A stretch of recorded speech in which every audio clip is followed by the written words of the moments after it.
দারুণ একটা মজা হতে চলেছে। আমি আম ডাল রান্না করবো বলে এই যে কাঁচা আম কাটছিলাম। আর দুষ্টু দেখে বলছে, মা আমি আম খাবো, আমি আগে কখনো কাঁচা আম খাইনি। সত্যিই দুষ্টু আগে কখনো কাঁচা আম খাইনি, আজকে দেবো। তো দেখো আম ডালের জন্য কিছু আম তুলে রেখে এই যে বাকি আমগুলো ধুয়ে একটু লবণ মাখিয়ে নিয়েছি। চলো দুষ্টুকে দিই, আর দুষ্টুর রিয়াকশানটা কি হয় তোমাদেরকে দেখাই। কাঁচা আম খাওয়ার রিয়াকশান। ও দুষ্টু, তুমি কাঁচা আম খাবে? হ্যাঁ খাবো। তুমি এর আগে কখনো কাঁচা আম খেয়েছো? না খাইনি তো। পাকা আম খেয়েছো? হ্যাঁ পাকা আম খেয়েছো? ম্যাঙ্গো খেয়েছো? ম্যাঙ্গো ম্যাঙ্গো তো খেয়েছি।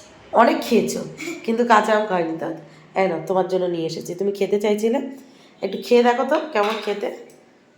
এদিকে তাকিয়ে খাও, এইদিকে তাকিয়ে খাও, এবার খাও। কেমন কেমন কেমন কেন খাও? কেমন কেমন খেতে? হ্যাঁ টক। টক। খাবে না? পাকা আম খাবে? না। ম্যাঙ্গো খাবে? হ্যাঁ ম্যাঙ্গো খাবো। ম্যাঙ্গো খাবে, আচ্ছা। পটেটো। এটা তেতো না, এটাকে টক বলে।